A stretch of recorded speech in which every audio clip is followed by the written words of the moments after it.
ములుగు నియోజకవర్గం నుంచి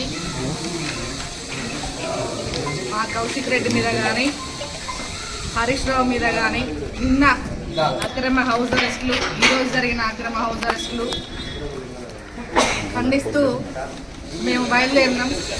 అటువంటి బయలుదేరేటువంటి క్రమంలో మమ్మల్ని కూడా ఇక్కడ ములుగు నియోజకవర్గంలో హౌస్ అరెస్ట్ చేసిండ్రు. ఓకే,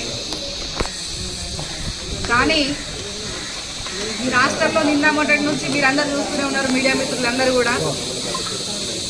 అరికపూడి గాంధీ అనే వ్యక్తి ఇప్పుడు ప్రస్తుతం బీఆర్ఎస్ పార్టీలో ఉన్నాడు అని కనుక ఈ రాష్ట్రంలో టీవీ చూసే, వార్తలు చూసే ఏ ఒక్కరిని అడిగినా బీఆర్ఎస్ పార్టీలో లేడు, కాంగ్రెస్ వెళ్ళిపోయిండు అని ప్రతి ఒక్కరు చెప్తారు. మీడియా మిత్రులను ఎవరిని అడిగినా చెప్తారు. మరి అలాంటిది పిఏసీ చైర్మన్ ఎప్పుడైనా కూడా ప్రభుత్వాలు ఏం చేస్తాయి? ప్రతిపక్షానికి ఇస్తాయి. ప్రతిపక్షం సూచించినటువంటి వ్యక్తికి ఇచ్చి పిఏసీ చైర్మన్ చేస్తాయి. అరికపూడి గాంధీకి ఇచ్చింది. అంటే కాంగ్రెస్ ఒక కులీన బుద్ధి ఇక ప్రస్ఫుటంగా బయటపడుతుంది.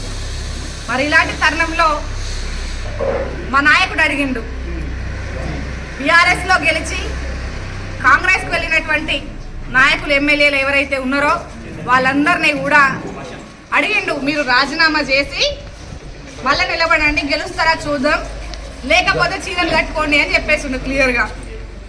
మరి ఇలాంటి సమయంలో ఆయనను బీఆర్ఎస్ అని చెప్పేసి అరికపూడి గాంధీ నేను బీఆర్ఎస్ పార్టీకి చెందిన వాడిని అని చెప్పిండు.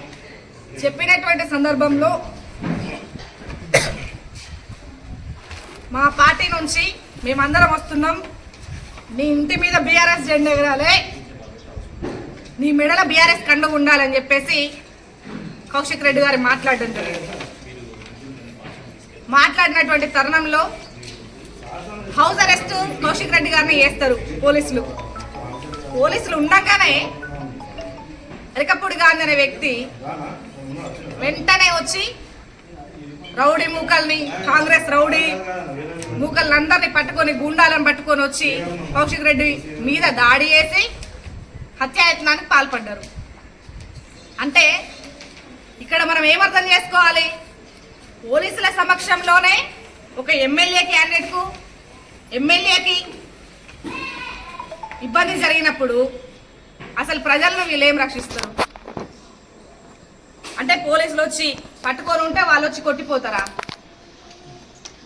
ఉమ్మడి ఆంధ్రప్రదేశ్లో కూడా, లేకపోతే తెలంగాణ వచ్చినాక కానీ ఏ ఎమ్మెల్యే ఇంటి మీదనైనా బీఆర్ఎస్కి చెందిన వాళ్ళు, ఎమ్మెల్యేలు కానీ ఇంకెవరైనా కానీ దాడి చేయడం జరిగిందా?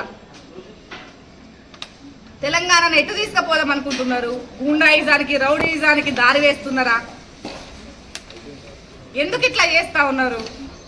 మా నాయకులను, సరే మా మీద దాడి జరిగింది, మా నాయకుల మీద దాడి జరిగిందని చెప్పేసి మా నాయకుడు హరీష్ రావు గారు సైబరాబాద్ పోలీస్ స్టేషన్కి వెళ్తే అక్కడ సిపి గారు లేరు. వారు అక్కడే కూర్చున్నారు, మాకు న్యాయం జరగాలని కూర్చుంటే అసలు రౌడీజం చేసిన వాళ్ళను, దాడులు చేసిన వాళ్ళనేమో టీ కాఫీలు ఇచ్చి బిర్యానీలు పెట్టి వాళ్ళని పంపించేస్తారు. న్యాయం కోసం పోయిన వాళ్ళను అరెస్ట్ చేసి 3 గంటలు సిటీ అంతా తిప్పి కనీసం మంచినీళ్ళు కూడా ఇవ్వకుండా ఇబ్బంది పెడతారు.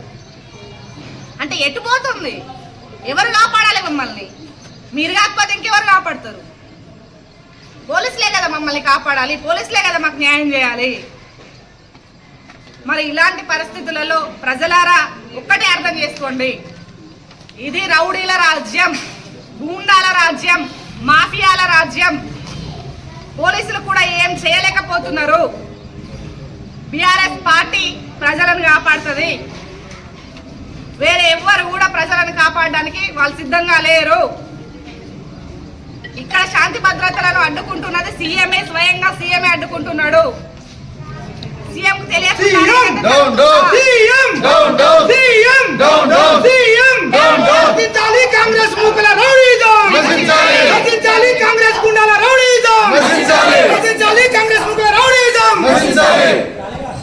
కాబట్టి దయచేసి ప్రజలారా ఒక్కటే ఆలోచించండి. వచ్చిన 9 నెలల్లోనే సోషల్ మీడియాలో పోస్టులు పెడితే, సోషల్ మీడియాలో ప్రశ్నిస్తే దాడులు, మాకు సహాయం చేయండి అని ప్రజలు అడిగితే వాళ్ళ మీద దాడులు, విలేకరులు అడిగితే విలేకరుల మీద దాడులు, నాయకులు అడిగితే నాయకుల మీద దాడులు.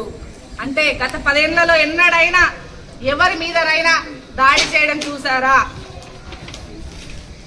ఎమ్మెల్యేల మీద ఎన్నడన్నా దాడి చేసిందా? ఒక ప్రజాస్వామ్యంగా గెలిచినటువంటి వ్యక్తిని ప్రజలు ఇంకొక ఎమ్మెల్యే వచ్చి ఇంటికి వచ్చి దాడి చేయడం అనేది ఎంతవరకు అసలు ఉందా?